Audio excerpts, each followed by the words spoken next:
temas, às vezes tratado uma leitura assim, corrida das Escrituras, mas assim, a intenção aqui é para aqueles que têm uma certa dificuldade ler e muitas vezes não entendem o que está escrito.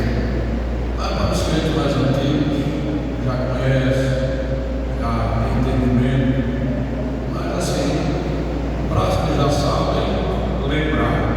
Para aqueles que não têm dificuldade de ler a Bíblia e entender, ajudá-los a compreender as Escrituras. Amém?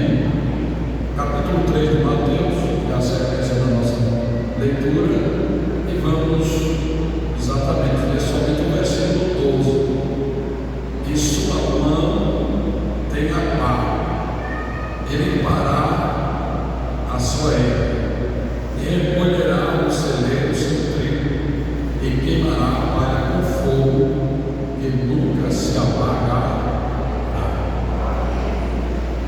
Esse texto, capítulo 3, versículo 1 até o 12, ele mostra o surgimento do profeta João Batista. Ele não tem um sobrenome, Batista, apesar de hoje ser o sobrenome de algumas pessoas, mas o sobrenome de João não era Batista. Chamavam de Batista porque ele batizava. Aí colocaram assim o título, João ou Batista, ou senão João Batista, ou João aquele que batizava, ou que batiza. João, ele era filho de um casal de idosos que pensava que não ia ter mais filho, mas orava. E a oração, ela surge ser feita. A Bíblia diz que a oração do justo pode muito os seus efeitos. Glória seja dada ao nome do Senhor. Ele estava orando, e quando o anjo apareceu a ele, ele disse a João que a mulher dele estava grávida e ia conceber um filho, que deveriam colocar o nome dele de João. E ele, de certo modo, não acreditou, por causa disso, no mundo. E só depois de algum tempo, quando perguntaram para o nome do menino, ele escreveu uma tábua dizendo que era João, porque o anjo tinha entendido que seria o nome do menino. Então, Zacarias e Isabel eram os pais de João Batista, que, por sinal, Zacarias era sacerdote. Então João era filho de sacerdote. Zacarias estava ministrando no templo quando João, ou melhor, quando o anjo apareceu a ele e deu as boas novas. Versículo Lucas 1:59, aconteceu que ao 8º dia vieram circuncidar o menino e chamaram Zacarias o nome do seu pai. E respondendo sua mãe, disse: não, porém será chamado João. Versículo de número 61. Disseram: ninguém é na tua casa, parentela, você chamou por este nome. Perguntaram, pois, para assinar o pai como queria que lhe chamasse. Pedindo uma tábua, escreveu, dizendo: o seu nome é João. E todos se maravilharam. E logo a boca se lhe abriu e a língua se lhe soltou.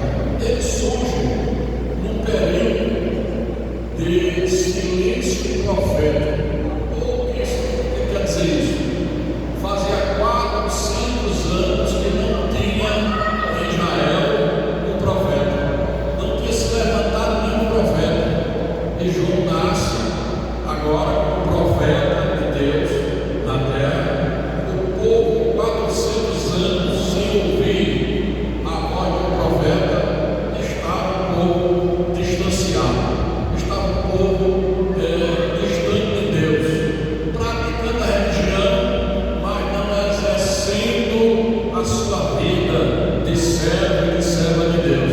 Não temiam, viviam cada um fazendo o que queria. E a Bíblia diz que quando Jesus nasceu também, houve e resplandeceu uma grande luz. Não nos foi referido ao nascimento de Jesus, mas quando ele começa o seu ministério, ele começa exatamente com uma grande luz, porque a terra da Palestina, especialmente Israel, estava vivendo em um momento de grandes trevas, porque não tinha um profeta durante 400 anos. O último profeta tinha vivido 400 anos antes de João o Batista. E assim, no caso do profeta Malaquias, que já fazia um bom tempo em que Deus não falava ao seu povo por um profeta. Mas prosseguindo, quando João surge, olha, Deus tem uma mensagem para cada época. Quando João surge pregando, anunciando a vinda do rei, que estabeleceria o seu reino. Ou podemos dizer, veio anunciando o reino de Deus, veio mostrando que o povo precisava praticar a justiça que eu estou dizendo aqui não é punição, não, é fazer o que era justo, e também pregando a condenação do povo caso não praticasse a justiça dentro do reino de Deus. E prosseguindo, ele anunciava o batismo, chamado batismo para o arrependimento. Havia no Velho Testamento dia da expiação, que era a confissão de pecados geral da nação toda, mas não tinha a confissão particular. Tinha expiação particular. O devido pecado levava o cordeiro até o sacerdote, confessava o pecado e fazia expiação. Mas o batismo, o arrependimento, não. O batismo era somente um ritual no tempo de Jesus Cristo, para a pessoa que quisesse entrar para o judaísmo, que não fosse crente, que não fosse judeu, e era uma meio de purificação do povo, era também para o judeu também, mas não se confessava pecado na hora do batismo. E João chega agora batizando, e o povo confessa os pecados, se arrepende, abandona, para poder ser batizado. Ou ser batizado para que isso acontecesse nas suas vidas. Versículo 1. Vamos ler, para a gente começar a comentar aqui o capítulo 3 de Mateus. Ele diz o seguinte, capítulo 1. Aliás, capítulo 3, versículo 1. Naqueles dias apareceu João Batista pregando no deserto da Judéia. É interessante esse texto, porque João Batista não aparece em Jerusalém, não aparece nos centros, onde tinha muita gente. Eu podia pensar assim, eu quero começar a minha pregação no lugar que tinha muita gente. Não, ele foi para o deserto da Judéia. E por que ele foi para lá? Porque João Batista certamente ele pertencia a um grupo religioso do judaísmo chamado Essênios. O judaísmo é como o cristianismo, ele tem diversas classificações ou divisões. Tem o católico romano, tem os reformados, tem os pentecostais, tem os neopentecostais, daí por diante. Mas quando você vai estudar cristianismo, chama todos esses grupos de cristãos. Até aqueles que não são cristãos são chamados de cristãos também.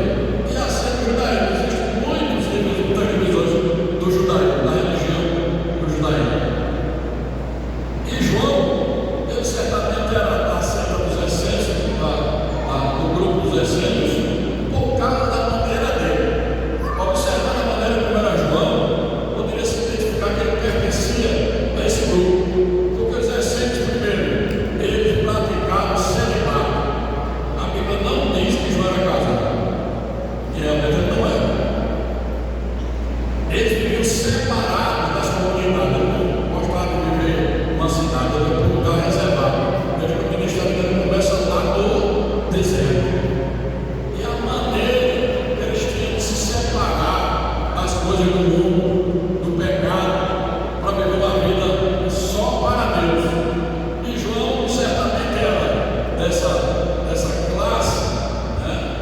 Judaísmo por causa dessas questões que a gente pode aqui enumerar. Eles olharam, os essênios, eles se separaram dos fariseus. Os fariseus foi um grupo que começou muito popular, um grupo que começou realmente a prezar pela palavra de Deus, mas com o passar do tempo, eles abandonaram a prática da palavra de Deus. Estou falando da prática, ensinar, fazer as coisas dos rituais, eles faziam tudo certinho, mas o modo de viver, a maneira de viver, não condiziam com o que a palavra de Deus ensinava. E os essênios, para se separarem, para não se contaminar com a vida dos fariseus, então criaram um grupo, se separaram da sociedade também, e de muitas coisas só para servirem a Deus. Louvado seja o nome do Senhor. Versículo número 2. E dizia: arrependei-vos, porque é chegado o reino dos céus. Então, no bater, vinha para bater no dedo, a pregação de João era: arrependei-vos. O que é arrepender-se? É ficar triste? Não. É ficar com remorso também? Não. Judas ficou triste, ficou com remorso, mas não se arrependeu. Se Judas tivesse se arrependido de coração, de verdade, como Pedro se arrependeu, ele teria sido salvo. É mudar de prática, é mudar de vida. João entendia que fazer as práticas rituais religiosos e não mudar verdadeiramente de vida não adiantaria, não levaria o homem à comunhão com Deus e, consequentemente, à salvação. Então ele estabelecia que o critério principal era arrependimento. E olha, essa palavra, essa pregação não é só para o crente, para nós também. Nós precisamos nos arrepender. Talvez não beba, não fume, não se prostitua, não pratique idolatria, mas temos muitos pecados que também muito prejudicam a nossa vivência, sabe? A nossa comunhão. Deus não pode se fazer presente se a gente vive com inveja do outro, com ódio, não suportar o irmão, criar contenda, confusão dentro da igreja. Você não adulterou, não roubou, não matou, não adorou imagem, nem nada mais, mas na prática que destrói a comunhão da igreja. E a gente precisa muitas vezes se arrepender destas práticas para poder ter comunhão com o Senhor e Deus, quando nós nos reunimos, Ele encontrar lugar na nossa vida como igreja para operar. Ninguém dá glória porque não vai receber carro, não vai dizer que vai receber, ele está lá os precatórios do governo, ele não prega para ele dar glória, não. Mas que nós precisamos exatamente observar isso, para que a gente possa ter uma vida primeiro para Deus, e quando nos reunimos, Deus vem no nosso coração, aleluia, está aqui glorificado o seu sangue, a gente não está fazendo algo que venha prejudicar a comunhão da igreja, e Deus opera no nosso meio, a glória é para Ele, para seja o nome do Senhor. Aleluia. Glória seja dada ao nome do Senhor. Tem alguns grupos lá. Tinha os fariseus, tinha os essênios, tinha os saduceus. Os saduceus vinham de um grupo de sacerdotes do tempo de Davi. Sacerdotes Zadok. Dele veio os saduceus. Os saduceus era o grupo da elite, os intelectuais, a turma da grana. E ele não cria em anjo, não cria em profecias, como a gente fala aqui, né? Certo? Não, que era do lado espiritual, ressurreição, ele não cria nisso. Mas era também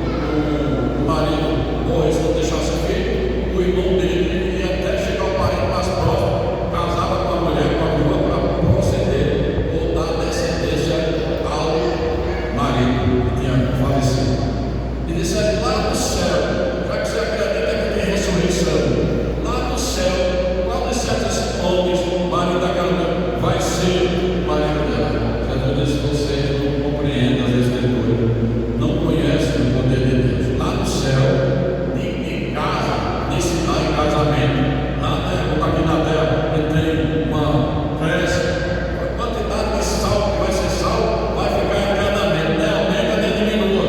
Porque lá eu sou mais casado com o Sandra, e ninguém aqui vai ter marido mais lá.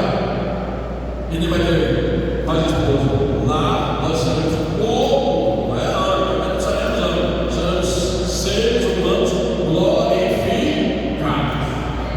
Mas no caso, no batalhão, os que salvaram, por exemplo, 1 bilhão de pessoas, é muito mais disso. Vai ser até o fim. Nem vai morrer gente e nem vai nascer gente. Porque o babá, louvado seja o nome do Senhor para todo o ser. Outra questão que eu colocava aqui é sobre quando Mateus escreve e diz assim: é chegado o reino dos céus. Teólogo, ele gosta de complicar as coisas. Aí não. A expressão reino dos céus é uma. Reino de Deus que é outro. Não é bacana. Tem diferença. O reino de Deus, o reino dos céus, é onde Deus implanta a sua vontade. Quando Daniel teve a visão daquela estátua, os reis foram passando, o reino mundial, Babilônia, vai na sequência, Medo-Persa, Pérsia, Romano, e por fim, uma pedra lançada a Senhor destrói a estátua, porque ela está mostrando o reino de Deus, o reino do céu, que vai se estabelecer. Tudo na história vai concorrer para um dia se estabelecer o reino de Deus definitivamente. Mas de certo modo, o reino de Deus, o reino do céu, ele se estabelece pela vontade de Deus, por aquilo que Deus estabeleceu para que o homem fizesse aqui na terra. Onde estiver a obediência à palavra de Deus, o temor a Deus, ao Senhor Jesus Cristo, ali está implantado o reino de Deus, o reino do céu. É a vontade do céu aqui na terra, tanto agora como no futuro, quando ele foi estabelecido definitivamente. Só para criar problema. Não porque é diferente de Deus e do céu. Não. Se observar nas escrituras, certo? Quando Jesus disse a Nicodemo, João 13:3, aquele que não nascer de novo não pode ver o reino de Deus. Se você não se regenerar, não se arrepender, não apelar para a fé em Cristo, no seu sacrifício, para entrar no reino de Deus, deixar que a vontade de Deus, a autoridade dele se estabeleça no seu coração, e assim toda a terra for fazendo isso, você não vai ver o reino de Deus nunca. Tem que nascer de novo para poder entrar no reino do céu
corações. Aqueles que estavam abatidos, humilhados, preparar eles para um momento especial para a chegada do Rei. Aqueles que estavam exaltados, fazer com que ele descesse ao nível e ficasse todo no nível só, para que quando o Rei chegasse, todos reconhecessem que ele era o Rei. Não tinha outro maior do que ele. Não tinha também a pessoa tão pequena que não podia alcançar o reinado também, participar do reinado. O que tivesse que obstáculo no caminho seria tirado para que o Rei chegasse, estabelecesse, pregasse, anunciasse o reinado e consumasse a obra de eleição, que no caso aqui, esse Rei é o Senhor Jesus, e definitivamente que iria reinar no coração da humanidade. Glória seja dada em nome do Senhor. Aleluia. Versículo 4: E este João tinha suas vestes de pelos de camelo, um cinto de couro em torno das seus lombos, e alimentava-se de gafanhoto de mel silvestre. Esse versículo é outro também que se cria muita polêmica. João, a maneira de João se vestir era como Elias. Você pode ver isso aí lá no livro do Segundo Reis. O Elias ele gostava de se vestir dessa maneira, 1:8. João, na verdade, é uma pessoa esquisita. Era um profeta esquisito. Se João pregasse hoje, muita gente dizia: esse cara é demônio. Como é que a maioria anda com uma roupa dessa? Era esse tipo de roupa que vestia, era uma coisa que chamava a atenção de todo mundo. Que roupa esquisita é essa? Uma coisa que maior. E eu vejo aquele povo, gafanhoto, mel silvestre, não tanto gafanhoto. Aí eu estava polêmico. Por causa da palavra para gafanhoto no grego, e para uma planta também que serve de alimentação, é a mesma palavra. Aí fica aquela dúvida: era uma planta que se alimentava ou era de gafanhoto mesmo? Mas se a gente for ler no capítulo 1, versículo 22, Deus deu ordem para comer um certo tipo de gafanhoto que tem uma proteína, tem muita proteína. A gente não tem aqui no Brasil esse hábito de comer insetos, mas em vários países é vendido, é prato e requinte por causa da quantidade de proteína que tem ali naquele inseto. Então, é uma coisa, eu opto que era um gafanhoto mesmo. Ele se alimentava e bebia mel silvestre. E sobrevivia no deserto. Uma roupa esquisita. Um profeta que se ele nasceu hoje aqui no nosso meio, muitos pastores nunca daria a ele a oportunidade. Mas não dá nem para ser bom. Se ele subir no público, deixa ele ir para a igreja. Deu a palavra do camarada que nem juízo bom não tem. Porque se tivesse juízo, não se vestia desse jeito. Se tivesse juízo, não comia gafanhoto. Se tivesse juízo, ele ia ficar lá no deserto, você vir aqui para a cidade. Era o melhor lugar para estar pregando. Então há uma aparência, uma vida de João Batista que traz assim uma suspeita, com relação à maneira do porte dele ser. Não era aquele camarada que estava bem vestido. Jesus, ele se vestia bem. Ou não? Sim ou não? Sim. Jesus era uma pessoa popular, mas se vestia bem. A túnica dele, na hora que ele morreu, rasgaram e ficou disputado por duas coisas: por valor e também porque era uma questão de ordem, não era sentimental, mas valor simbólico. Aqui é a veste da túnica do camarada que ressuscitou morto. E curou enfermidade, fez muitos milagres, talvez para o sentido de idolatria, mas não era uma túnica qualquer, não era de saco, não era de chita, como chita hoje nem existe mais. Chita, a qualidade não é tão ruim, se você pegar essa saliva assim, o fregaço dela, ela desbotava. A ponta dela tão ruim que é. Mas João se vestia dessa maneira. Mas veja aqui na sequência uma coisa interessante. Ele diz assim: então eu tenho com ele Jerusalém e toda a Judéia e toda a província adjacente ao Jordão. Camarada, às vezes botam todas as redes sociais, armam um palco de não sei quantos R$1.000, faz divulgação. Se ele não está lá no deserto, não dá audiência, ele pode dar audiência no centro da cidade. Mas João não tinha palco com luzes, com aquelas LED, briga que faz jeito, não sei o que, mas não tinha um som nem como esse aqui. Era na goela. Esquisito de sol, mas o povo saía de Jerusalém, era o centro religioso, então os mestres da lei, para ir até João lá no deserto. Por quê? Porque um profeta naquela época era um fenômeno. Não tinha profeta por 400 anos, e agora surge um profeta. O povo não queria perder a oportunidade de ouvir o profeta de Deus falar para eles. Agora só tem uma coisa: quando chegavam lá, pensando que João ia dizer que eles iam ser abençoados, que ele não possuía muita terra, que ia destruir seus inimigos, que ia ser vencedor, se enganou. Se enganou. Ele veio aplanar o caminho, tirar as pedras, a dificuldade para se ouvir a palavra de Deus, para se chegar no reino de Deus, tinha que aplanar o caminho, tirar as pedras. Aquele que estava alto rebaixado, aquele que estava lá embaixo sabia que não podia pensar que não tinha jeito, fazer com que subisse também, nivelar o povo com a mensagem do Evangelho, para que todos tivessem a oportunidade de receber o Rei chamado Jesus Cristo. Glória seja dada ao nome do Senhor para todos sempre. Glória a Deus. Versículo de número 6. E era por ele batizado no Rio Jordão, confessando seus pecados. Era uma novidade em Israel. Por isso que um dia Jesus perguntou, quando interrogaram eles, a ele: se tu és o Cristo, me diz que autoridade faz isso. Aliás, era sobre as obras dele. Que autoridade você prega para fazer essas coisas?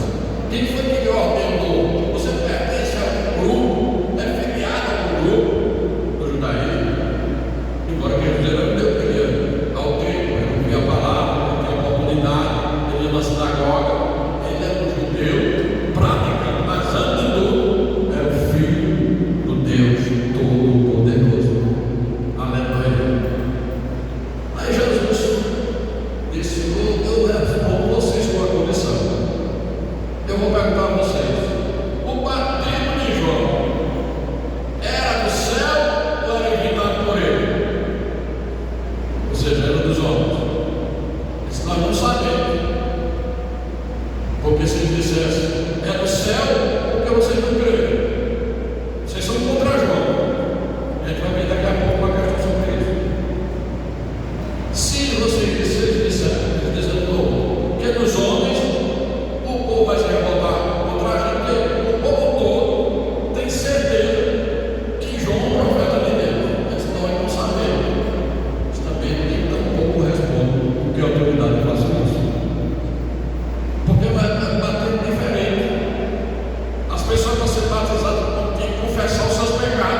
veio muito dos fariseus e dos saduceus, que vinham batendo, dizia-lhes: raça de víbora, quem vos ensinou a fugir da ilha futura? Foi uma pergunta.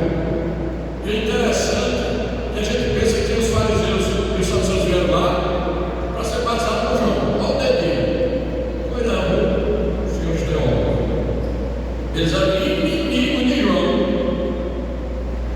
Eles iam lá para observar, para dizer se João era de Deus, se ele estava fazendo alguma prática errada, para acusar.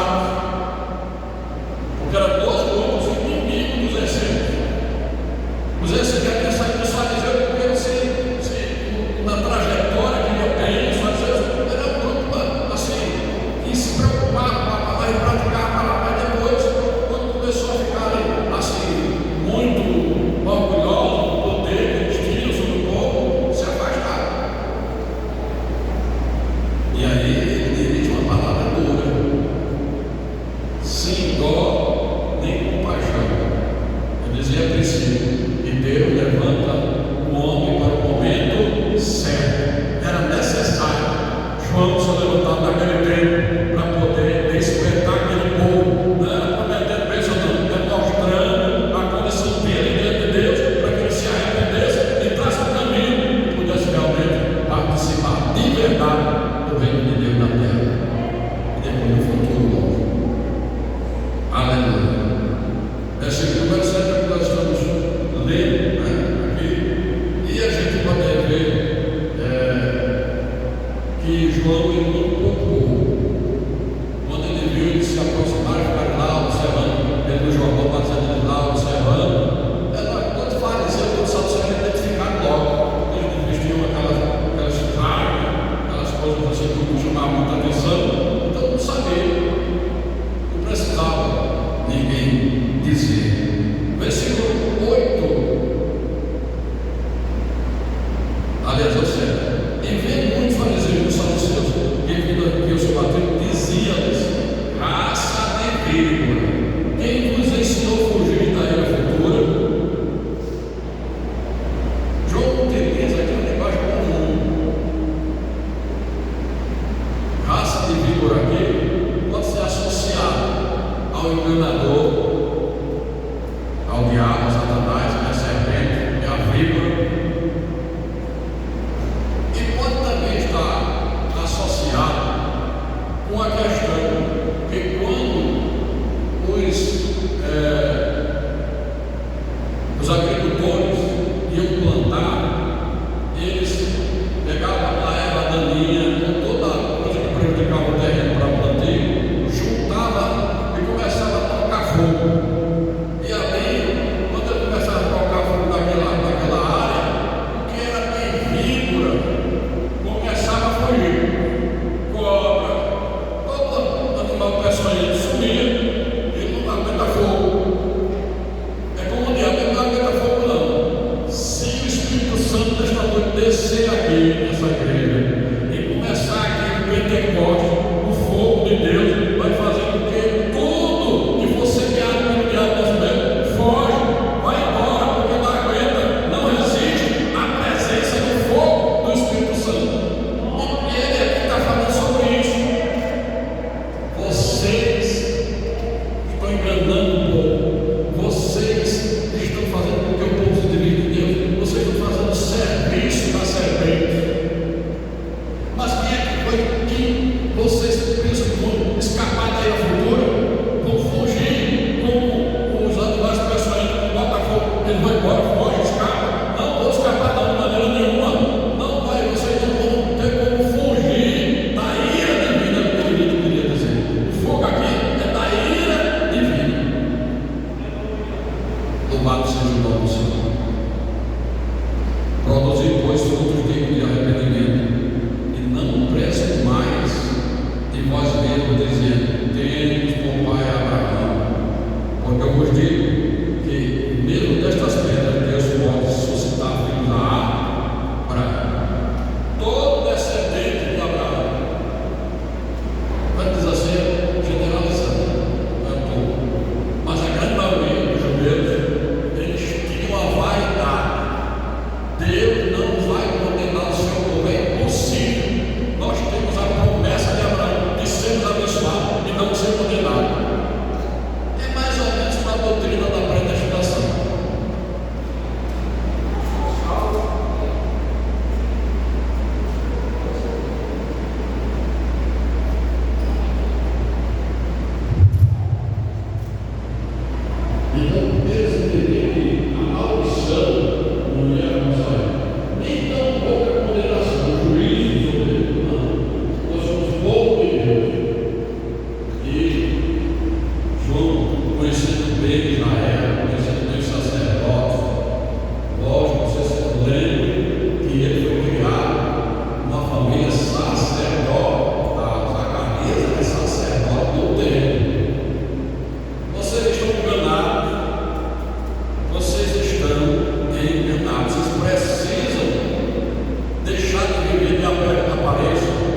seja um precursor do Messias, que você se arrependa para poder receber o reino que está chegando aí.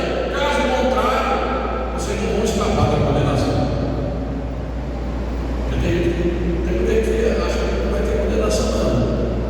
Tem gente que não, Deus é muito bom demais, vai botar os 6 filhos no inferno. Vai o quê? Ele mandou o filho dele aqui para sofrer, morrer, para nos salvar, para dar o mandado. Eu rejeito ele, o que eu quero então? Você julgado condenado, que é o modelo.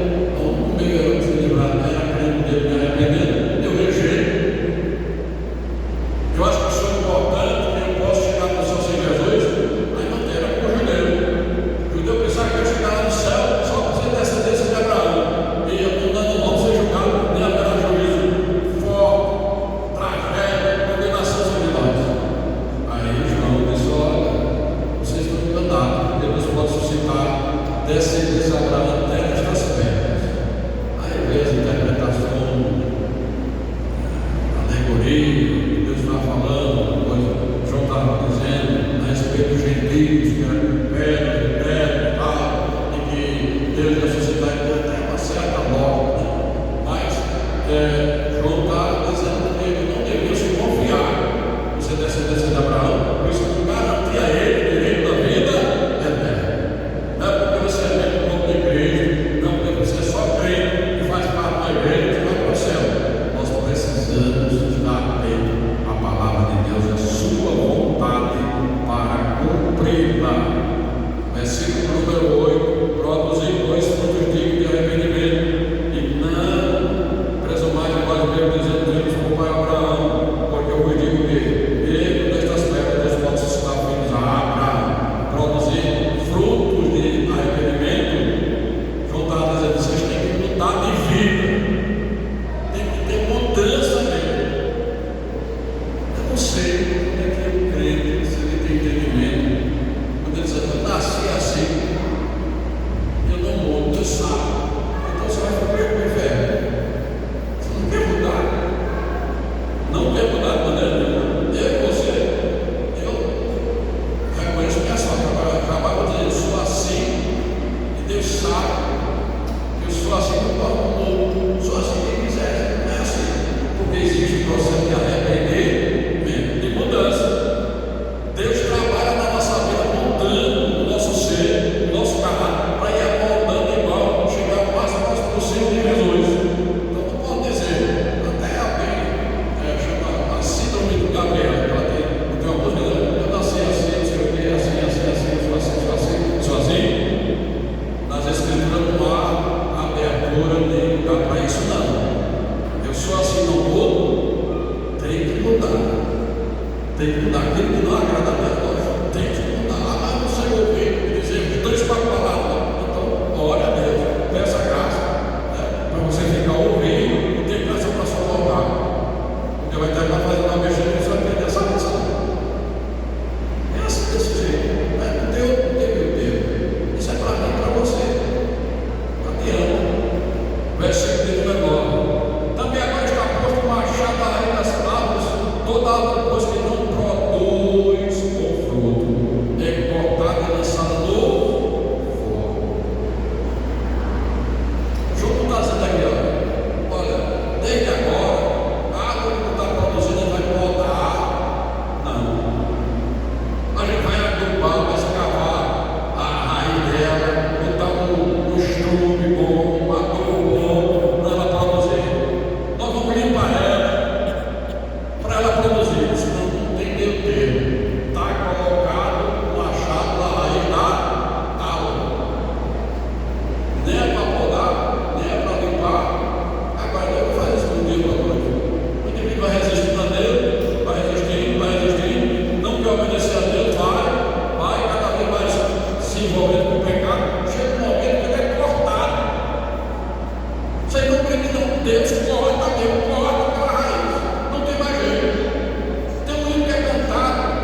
novidade de vida, não tem nem como podar, nem como adubar. Estou interpretando o texto talvez vai dizer uma coisa semelhante, mas está dentro do texto. Eu, em verdade, vou bater com água para o arrependimento, mas aquele que vem após mim é mais poderoso do que eu não sou digno de levar as suas sandálias. Ele nos batizará com o Espírito Santo com fogo. É interessante aqui.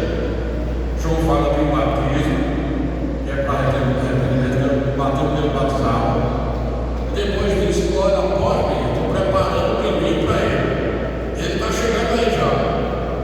Esse eu sou digno de levar, de me abaixar e desatar, ou seja, tirar as sandálias para levar.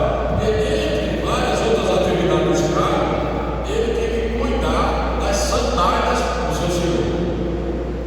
Colocar no pé, amarrar, tirar, guardar como fosse necessário, era uma das responsabilidades. O que é que João está dizendo aqui? Eu não sou digno de cumprir a função de escravo desse rei. E aí?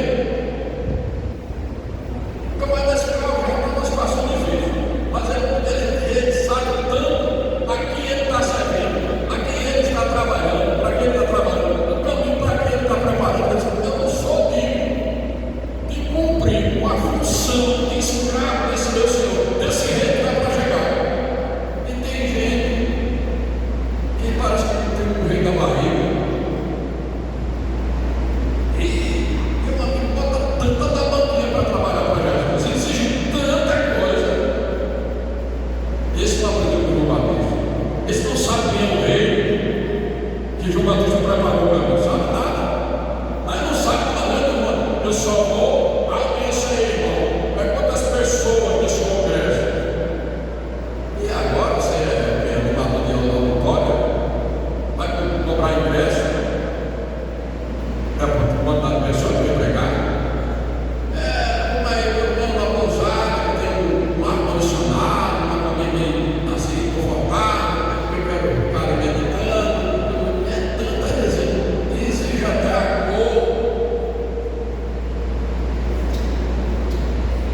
tem um camarim onde cria juízo. Olha para João Batista, ele com todo sufoco, sem nenhuma vaidade, sem nenhum luxo, nenhum conforto. Olha a alimentação dele, que será caviar. Olha a alimentação de João. Eu não digo que tem que viver dessa maneira, mas o princípio de ser aplicado na vida de João. Ele disse: eu não sou digno. Olha, a missão que ele me deu foi como escravo dele. É tão grande que eu me acho digno de cumprir essa missão como escravo dele. Porque cumprir a missão de escravo para Jesus é como ser um príncipe aqui na terra, como ser um rei da terra. Tem muito mais do que isso. E a gente bota tanta banquinha, eu não sei o que, eu não sei o que mais lá, e quer tanta coisa. Vamos dar um exemplo aqui de humildade, um exemplo de dedicação, um exemplo de reconhecimento que não é dele. Irmão, nós estamos ocupando o lugar de Israel hoje.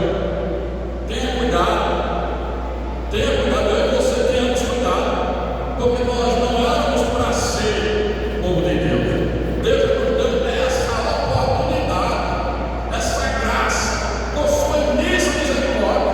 E muita gente ainda está aqui para saber a verdade. João nos ensina aqui: você não é nada. Espiritualmente, se você entender que eu estou dizendo, se você tem entendimento espiritual, você vai entender. Você não tem que se achar que eu estou rebaixando, estou aqui me detonando. Eu e você somos miseráveis pecadores. Bota na cabeça. Eu e você, nós somos pecadores, miseráveis, e não merecemos nada. Ele, por sua imensa graça, imensa misericórdia, imenso amor, nos alcançou.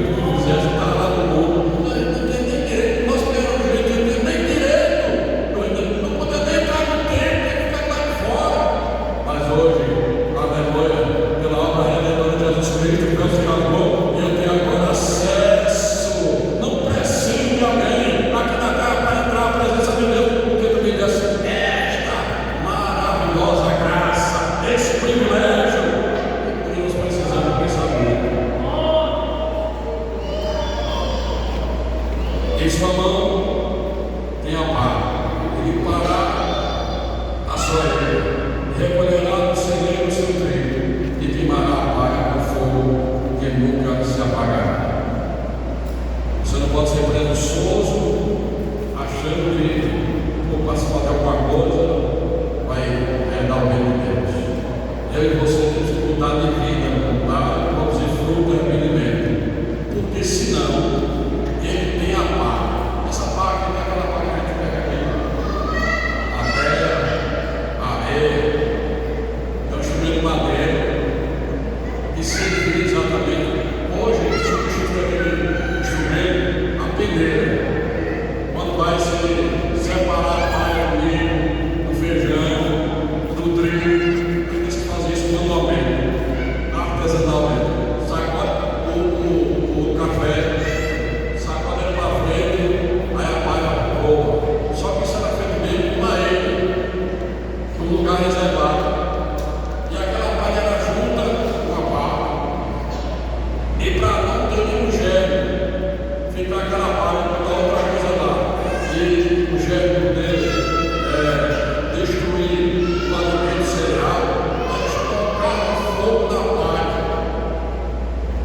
e exterminaram toda a possibilidade de contaminação dos alimentos que foram colhidos. E depois de queimar, já podia utilizar outra vez, porque não ia contaminar o alimento que fosse ali, fosse batido na palha, ou lançado pela palha e caísse a palha. Então poder agora, vamos dizer assim, está limpo, está purificado aquele lugar para poder produzir, ou seja, proceder com outras maneiras de separar a palha do trigo ou de qualquer cereal.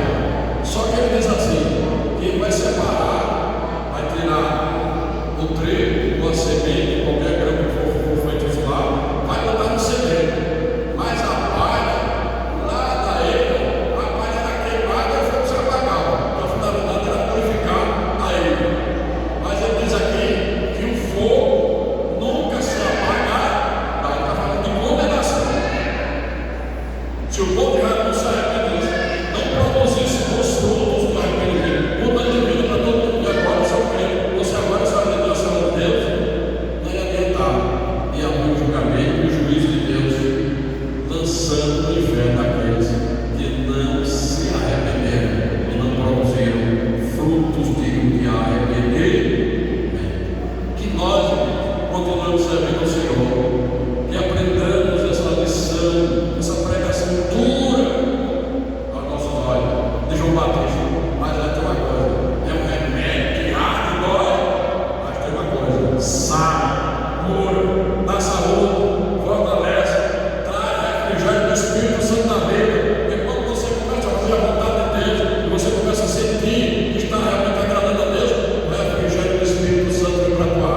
o amor de Deus, o nosso Pai, a comunhão e